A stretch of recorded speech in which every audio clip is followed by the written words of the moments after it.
क्या आपने कभी खुद से ये सवाल पूछा है, जो मैं सोच रहा हूं, क्या वो सिर्फ दिमाग है या उससे भी कुछ अधिक? जब आप कहते हैं मेरा मन बहुत बेचैन है, तो आखिर ये मन है क्या? क्या ये सिर्फ ब्रेन की इलेक्ट्रिकल एक्टिविटी है, न्यूरॉन्स के सिग्नल्स हैं, केमिकल्स का खेल है? या फिर क्या मन शरीर से परे कोई ऐसी सत्ता है जो शरीर को केवल एक माध्यम की तरह इस्तेमाल करती है? यही प्रश्न हजारों वर्षों से इंसान को बेचैन करता आया है। एक तरफ आधुनिक विज्ञान है जो कहता है कि हमारी हर सोच, हर भावना, हर स्मृति, सब कुछ ब्रेन की जटिल प्रक्रियाओं से उत्पन्न होता है। अगर ब्रेन बदलता है तो पर्सनालिटी बदलती है, मेमोरी बदलती है, परसेप्शन बदलता है। लेकिन दूसरी तरफ आध्यात्मिक परंपराएं हैं, उपनिषद, योग, बौद्ध ध्यान परंपरा, जो कहती हैं कि मन, बुद्धि, चित्त और आत्मा एक ही स्तर की चीजें नहीं हैं। जो हम स्वयं समझते हैं वो शरीर और विचारों से भी गहरा हो सकता है। और यहीं से शुरू होती है सबसे रहस्यमयी पहेली। अगर ब्रेन ही सब कुछ है, तो मैं कौन हूं जो अपने विचारों को देख सकता है? अगर मन केवल शरीर का उत्पाद है, तो फिर ध्यान में लोग ऐसी शांति, ऐसी साक्षी स्थिति, ऐसी इनर अवेयरनेस कैसे अनुभव करते हैं जो थॉट से अलग महसूस होती है? और अगर मन सच में शरीर से अलग है, तो मृत्यु, चेतना और आत्मा के बारे में हमारी पूरी समझ अधूरी हो सकती है। इस वीडियो में हम किसी एक पक्ष को ब्लाइंडली एक्सेप्ट नहीं करेंगे। हम इस रहस्य को विज्ञान की रोशनी और आध्यात्मिक अनुभव की गहराई दोनों से देखेंगे, क्योंकि संभव है सच नीदर प्योर साइंस हो, नीदर प्योर स्पिरिचुअलिटी, बल्कि दोनों के बीच छुपा हो। कहानी यहीं से शुरू होती है, एक बहुत साधारण लेकिन खतरनाक सवाल से। जब आप सोचते हैं, याद करते हैं, किसी अपने को मिस करते हैं या भविष्य को लेकर डरते हैं, तो ये सब कौन कर रहा है? आपका ब्रेन या आपका माइंड? सदियों से लोग इन दोनों को एक ही मानते रहे हैं, लेकिन जैसे ही हम गहराई में जाते हैं, दोनों के बीच एक महीन, रहस्यमयी अंतर दिखाई देने लगता है। ब्रेन वो भौतिक अंग है जिसे हम छू सकते हैं, स्कैन कर सकते हैं, सर्जरी में देख सकते हैं। इसमें न्यूरॉन्स हैं, सिनेप्सिस हैं, इलेक्ट्रिकल इंपल्सेस हैं और केमिकल मैसेंजर्स हैं। आधुनिक न्यूरोसाइंस कहती है कि हमारी थॉट्स, इमोशंस, डिसीजंस और मेमोरीज सब ब्रेन एक्टिविटी से जुड़े हुए हैं। जब ब्रेन के किसी हिस्से को चोट पहुंचती है, तो इंसान की भाषा बदल सकती है, उसका व्यवहार बदल सकता है, यहां तक कि उसका पूरा व्यक्तित्व भी बदल सकता है। इस दृष्टि से देखा जाए तो माइंड अलग चीज नहीं लगता, वो ब्रेन का ही फंक्शन प्रतीत होता है।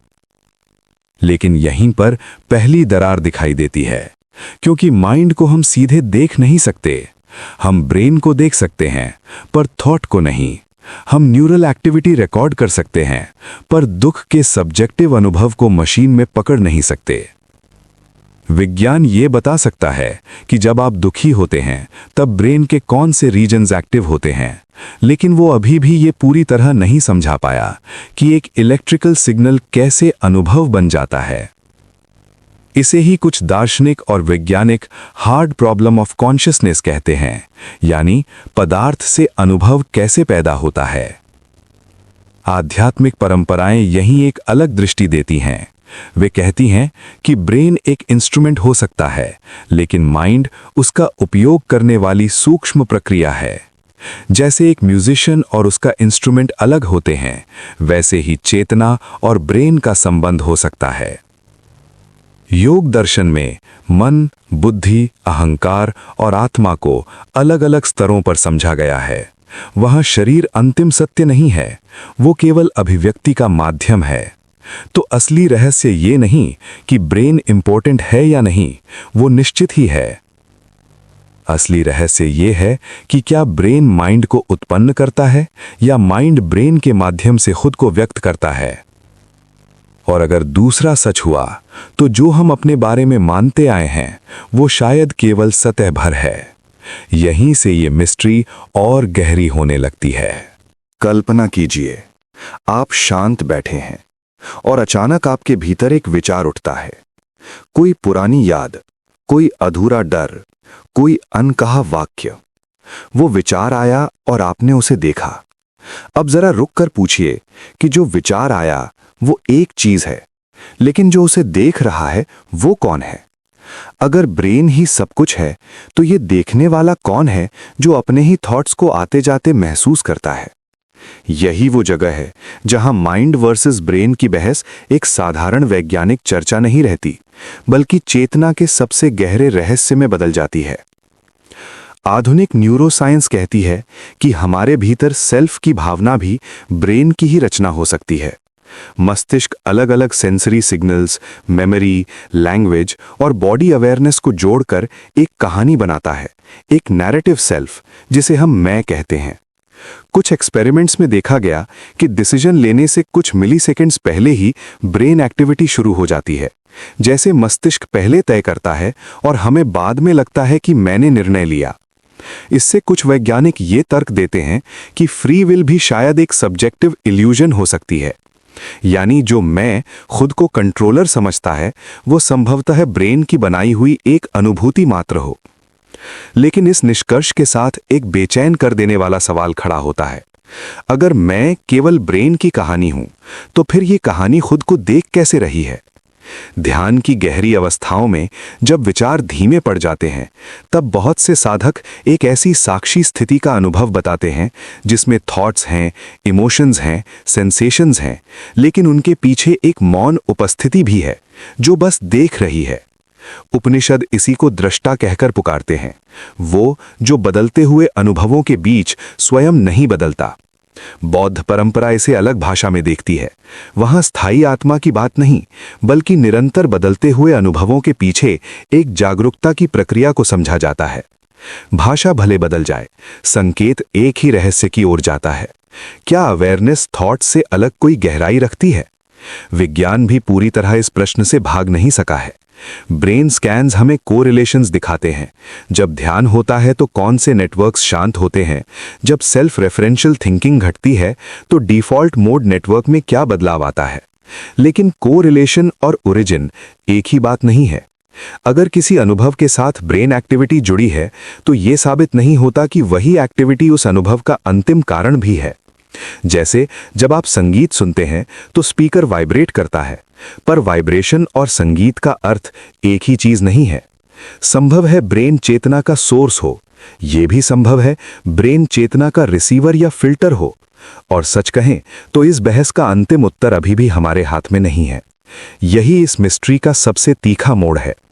हो सकता है मैं एक न्यूरल कंस्ट्रक्शन हो, और यह भी हो सकता है कि मैं उस कंस्ट्रक्शन को देखने वाली डीपर अवेयरनेस हो।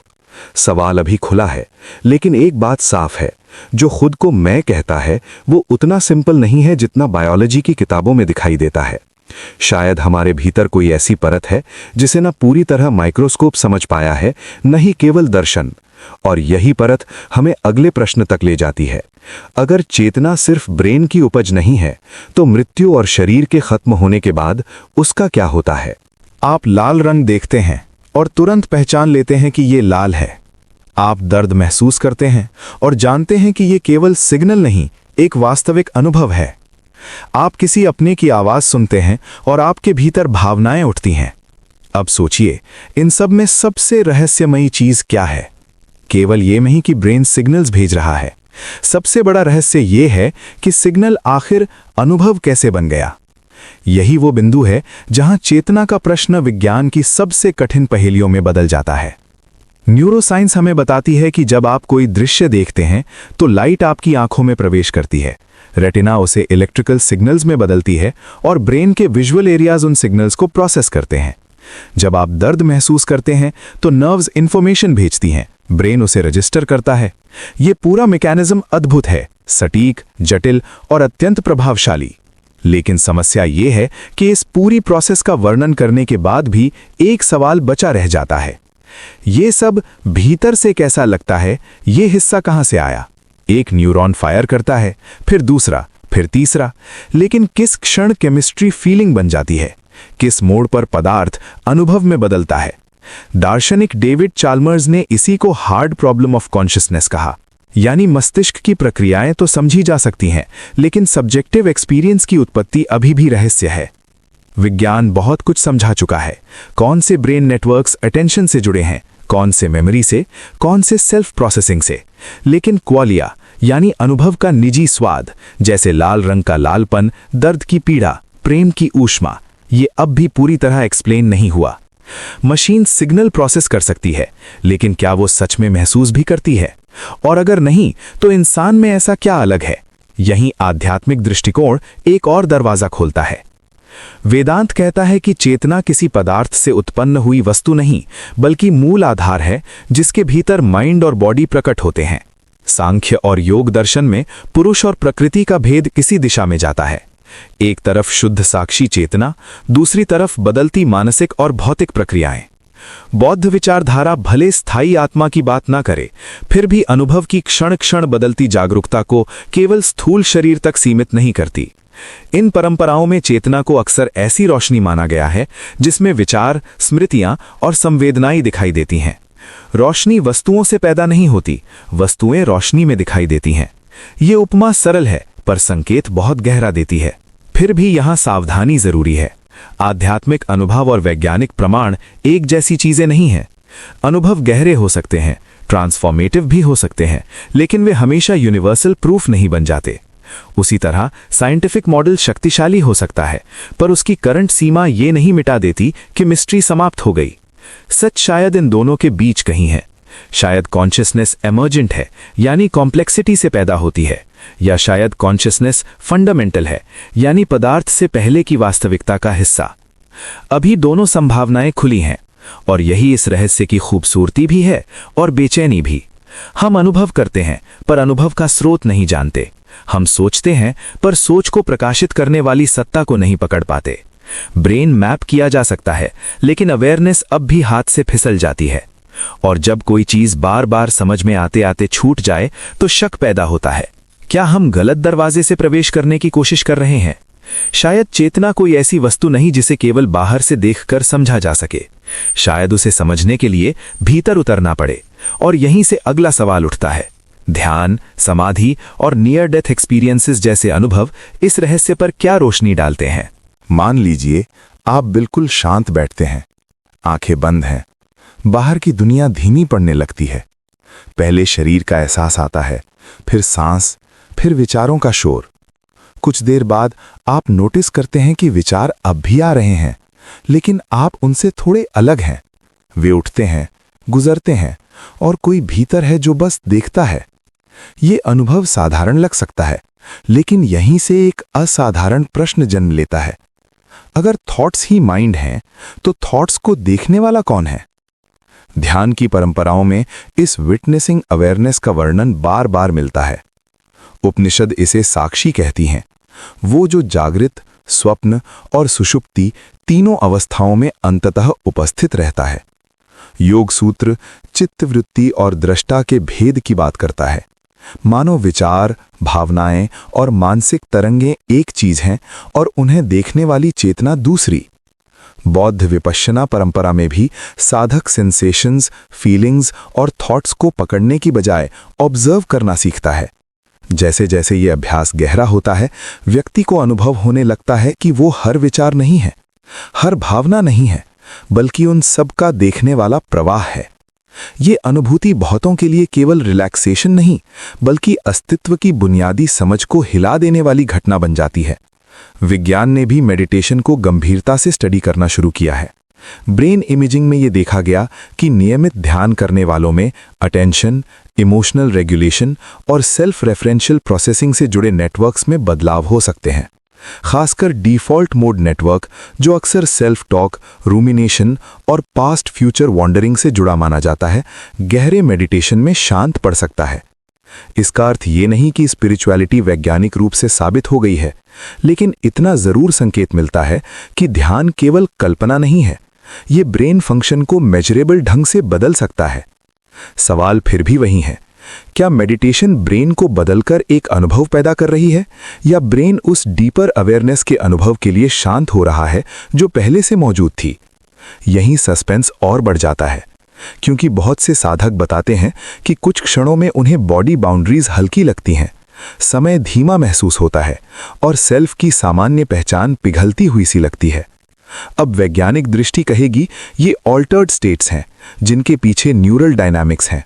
आध्यात्मिक दृष्टि कहेगी नहीं, ये ऑल्टर्ड नहीं बल्कि मोर फंडामेंटल स्टेट है।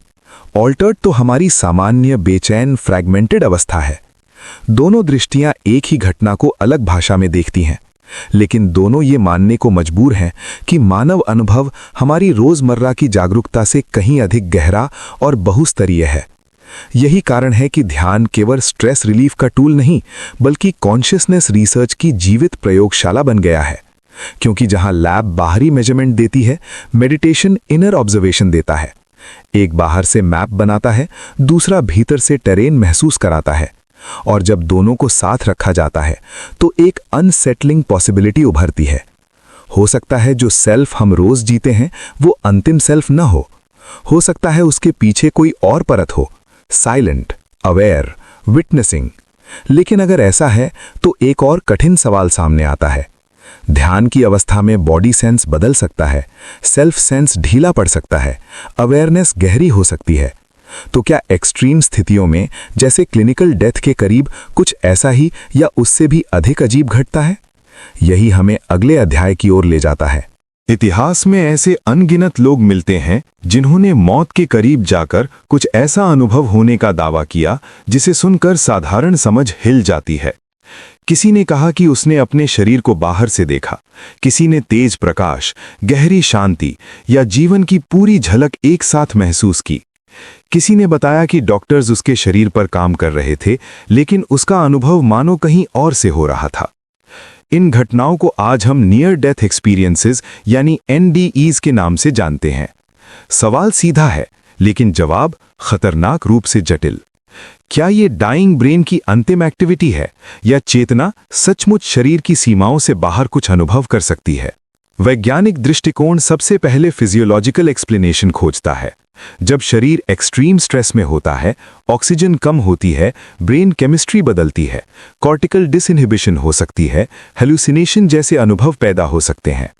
Temporal lobe activity, neurotransmitter surge, tunnel vision, dissociation, इन सब का उपयोग ये समझाने के लिए किया गया है कि NDEs क्यों इतने विविड और स्ट्रेंज लगते हैं।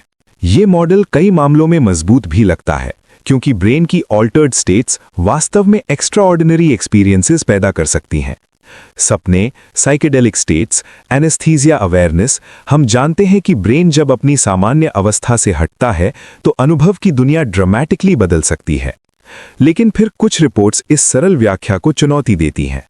कुछ लोगों ने ऐसे डिटेल्स बताने का दावा किया जिन्हें वे सपोजिडली अनकॉन्शियस होने के बावजूद बाद में सही पहचान सके।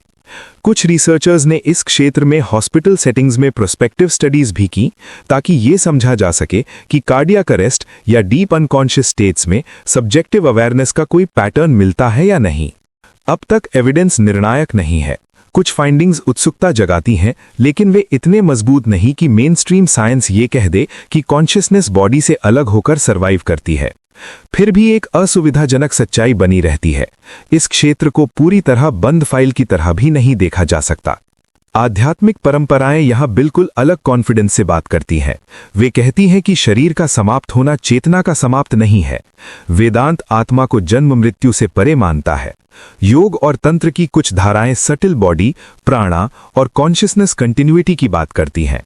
बौद्ध परंपरा भी अपने विशिष्ट ढंग से मृत्यु के बाद चेतना प्रवाह की चर्चा करती है, भले स्थायी आत्मा की नहीं।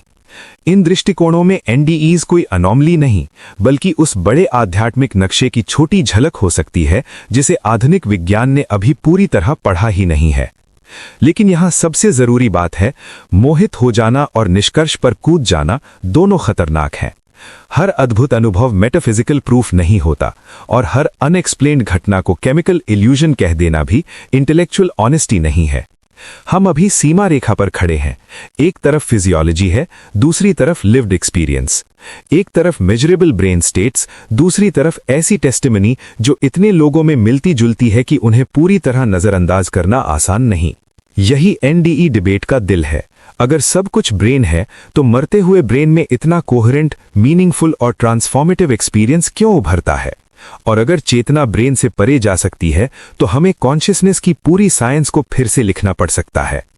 अभी अंतिम उत्तर नहीं है, लेकिन इतना तय है कि मृत्यु के किनारे से लौटे अनुभवों ने इस मिस्ट्री को और भी गहरा, और भी निजी, और भी बेचैन कर दिया है।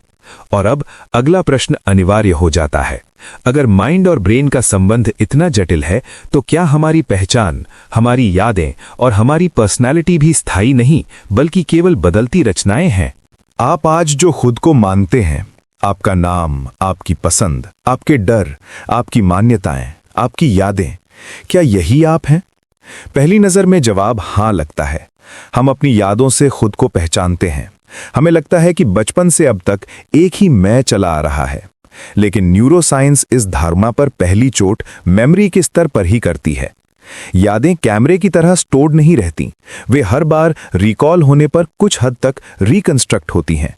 यानी जो अतीत आपको बिल्कुल वास्तविक लगता है, वो भी एक जीवित, बदलती हुई मानसिक रचना हो सकता है।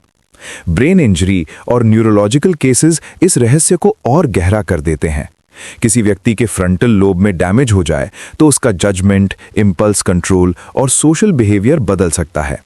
डिमेंशिया मेमोरी को धीरे धीरे मिटा दे तो परिवार को लगता है जैसे वही व्यक्ति अब पहले वाला नहीं रहा। स्प्लिट ब्रेन रिसर्च ने भी दिखाया कि एक ही मस्तिष्क के भीतर इंफॉर्मेशन प्रोसेसिंग के विभाजन से सेल्फ की यूनिटी पर गंभीर सवाल खड़े होते हैं। कुछ स्थितियों में इंसान के भीतर कन्फ्लिक्टिंग ड्राइव्स, ऑल्टर्ड आइडेंटिटीज या डिस्टॉर्टेड सेल्फ परसेप्शन देखी जाती है। इन सब ऑब्जर्वेशन से विज्ञान ये कहता है, सेल्फ कोई फिक्स्ड एंटिटी नहीं, बल्कि डायनामिक ब्रेन बेस्ड कंस्ट्रक्शन हो सकता है। लेकिन यहां भी आध्यात्मिक दृष्टि एक और लेयर जोड़ती है। वो कहती है, जो बदल रहा है वो आप हो ही नहीं सकते, क्योंकि अगर मेमोरीज बदल रही हैं, थॉट्स बदल रहे हैं, पर्सनैलिटी तक बदल सकती है, तो इन सब परिवर्तनों को नोटिस करने वाली कोई डीपर कॉन्टिन्यूटी भी होनी चाहिए। वेदांत में यही तर्क बार बार आता है। शरीर बदला, बचपन गया, युवावस्था आई, विचार बदले, संबंध बदले, फिर भी एक अनुभूति रहती है कि मैं हूं। ये मैं हूं और मैं कौन हूं एक ही बात नहीं है। पहला शुद्ध अस्तित्व की झलक हो सकता है, दूसरा माइंड की कहानी। यहीं पर आइडेंटिटी का खेल सबसे दिलचस्प बनता है। विज्ञान के लिए सेल्फ एक यूजफुल मॉडल हो सकता है, सर्वाइवल, प्रिडिक्शन, सोशल इंटरैक्शन के लिए बना हुआ नैरेटिव सेंटर। आध्यात्मिकता के लिए सेल्फ के दो स्तर हो सकते हैं, एक अहंकार या व्यक्तित्व जो बदलता है, दूसरा साक्षी या शुद्ध उपस्थिति जो उन बदलावों को देखती हैं। इनमें टकराव जरूरी नहीं, संभव है दोनों अलग स्तरों पर सही हों। ठीक वैसे ही जैसे समुद्र और लहरें अलग नहीं पर एक ही नहीं। लहर का आकार बदलता है, उठता है, गिरता है, समुद्र उसकी पृष्ठभूमि बना रहता है। ये समझ केवल दार्शनिक नहीं, बेहद व्यावहारिक भी है। क्योंकि अगर आप अपनी हर भावना, हर असफलता, हर मेमोरी को ही मैं मान लेते हैं, तो जीवन आपको तोड़ देता है। लेकिन अगर आप ये देखना शुरू करते हैं कि अनुभव बदलते हैं, नैरेटिव बदलता है, पर अवेयरनेस बनी रहती है, तो सफरिंग की संरचना ही बदलने लगती है। यही वजह है कि कई ध्यान परंपराएं आइडेंटिटी को लूजन करने की बात करती हैं। वे पर्सनैलिटी मिटाने नहीं, उसके साथ एक्सेसिव आइडेंटिफिकेशन कम करने की दिशा दिखाती हैं। तो फिर असली ट्विस्ट क्या है? शायद ये कि हमारा सामान्य मैं जरूरी है लेकिन अंतिम नहीं, ये फंक्शनल है लेकिन एब्सोल्यूट नहीं। और अगर ऐसा है तो अब हमें सबसे पेचीदा मोड़ पर जाना होगा। क्या विज्ञान और आध्यात्मिकता सच में विरोधी हैं या वे एक ही मिस्ट्री को दो अलग खिड़कियों से देख रहे हैं? अब तक हमने ब्रेन की संरचना, कॉन्शियसनेस की पहेली, मेडिटेशन की साक्षी अवस्था, नियर डेथ एक्सपीरियंसेस और सेल्फ की बदलती कहानी को देखा। हर मोड़ पर एक टेंशन बनी रही। विज्ञान कहता है जो मेजरेबल है उसी से शुरू करो। अध्यात्म कहता है जो डायरेक्टली अनुभूत है उसे नजरअंदाज मत करो। पहली नजर में ये दोनों रास्ते एक दूसरे के विरोधी लगते हैं, लेकिन हो सकता है असली रहस्य इनके संघर्ष में नहीं, इनके छिपे हुए संगम में हो। विज्ञान का सबसे बड़ा बल है उसकी पद्धति। वो सवाल पूछता है, टेस्ट करता है, गलत साबित होने की गुंजाइश रखता है और क्लेम्स को एविडेंस पर टिकाना चाहता है। ये विनम्रता उसकी ताकत है। उसी की वजह से हमने brain networks, neural plasticity, attention systems, memory architecture और मेडिटेशन के मेजरेबल इफेक्ट्स तक पहुंच बनाई। लेकिन विज्ञान की सीमा भी यही है। वो आमतौर पर थर्ड पर्सन व्यू से काम करता है।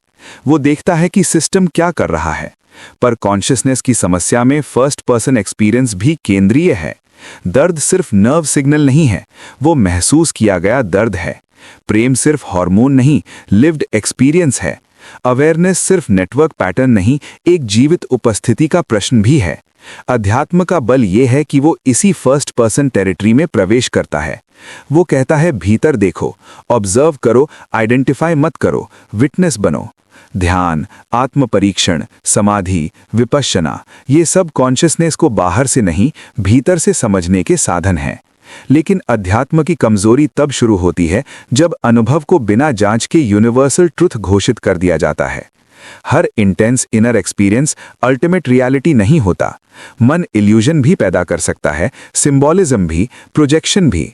इसलिए केवल इनर सर्टेनिटी भी पर्याप्त नहीं। यही वजह है कि एक मैच्योर दृष्टिकोण शायद दोनों को साथ रखता है।